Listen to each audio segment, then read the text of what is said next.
আজকে প্রায় 2000 কর্মী সমর্থক বিজেপি থেকে জয়েন করেছেন এবং যারা জয়েন করেছেন তারা বুঝতে পেরেছেন যে তৃণমূল কংগ্রেসে একমাত্র পশ্চিমবঙ্গের উন্নয়নটা করতে পারে। যেহেতু সন্দেশখালী 26-এর ইলেকশনের আগে সন্দেশখালী যে উত্তপ্ত হয়েছিল, তারা যে রাগ বা তাদের যে অভিযোগ ছিল, সেই অভিযোগগুলো মুখ্যমন্ত্রী জমি ফেরত দেওয়া বা তাদের নামে এফআইআর করা, তাদেরকে অ্যারেস্ট করা, সমস্ত বিষয় নিয়ে তারা খুশি, জানেন মুখ্যমন্ত্রী একমাত্র পারেন পশ্চিমবঙ্গে ভালো রাখতে, তাই তারা জয়েন করেছে। ওরা তো স্বতঃস্ফূর্তভাবে এখানে জয়েন করেছে।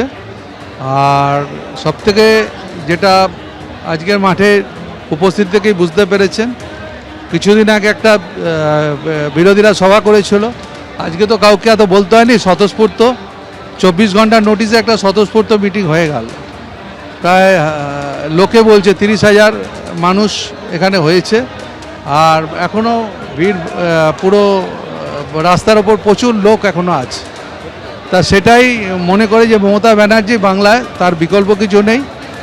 আর মমতা ব্যানার্জি কথা শুনেই এত মানুষ উপস্থিত হয়েছে। তাই আমি মনে করি তৃণমূল কংগ্রেসের সভা খুব ভালো হয়েছে। আমি যারা জয়েন করেছে তাদেরকেও ধন্যবাদ জানাচ্ছি। আপনারা শুনলেন যে তৃণমূল কংগ্রেসের তরফে যে দাবি করা হয়েছে যে আজকের এই সভায় 2000 বিজেপি কর্মী তারা তৃণমূল কংগ্রেসে যোগদান করেছেন। যদিও পাল্টা দাবি করেছেন বিরোধী দলনেতা শুভেন্দু অধিকারী, তিনি বলছেন যারা যোগ দিয়েছেন তারা তৃণমূলেরই কর্মী।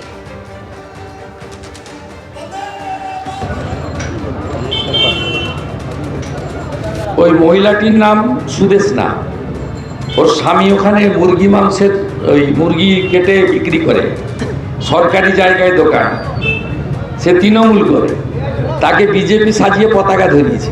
সন্দেশখালীতে বিজেপির পাল্টা সভা তৃণমূল কংগ্রেসের। আপনারা জানেন যে গত সপ্তাহে বিরোধী দলনেতা শুভেন্দু অধিকারী কানবাড়ি মাঠে একটি শ্রদ্ধাঞ্জলি সভা করে, তারই পাল্টা সভা করল তৃণমূল কংগ্রেস। আজ পাল্টা সভায় তৃণমূলের বীরবাহা হাসদা, সুজিত বসু তারা উপস্থিত ছিলেন এবং তৃণমূল কংগ্রেসের তরফে যে দাবি করা হয়েছে সভায় 2000 বিজেপি কর্মী তৃণমূলে যোগদান করেছে।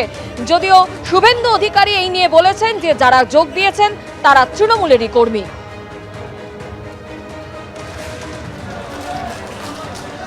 বিজেপির বিক্ষোভে উত্তাল বাঁকুড়া সদর থানার সামনে বিক্ষোভ দেখায় বিজেপি কর্মী সমর্থকরা। মন্ত্রীর স্বামীকে মারধরের অভিযোগে তদন্তে বিজেপি অফিসে পুলিশ যায় এবং পুলিশের বিরুদ্ধে পার্টি অফিস ভাঙচুরের অভিযোগে বিজেপির বিক্ষোভ। শুক্রবার আক্রান্ত খাদ্য সরবরাহ প্রতিমন্ত্রী জ্যোৎস্না মাঞ্জির স্বামী। বিজেপির বিরুদ্ধে হামলার অভিযোগ করেন জ্যোৎস্না মাঞ্জি।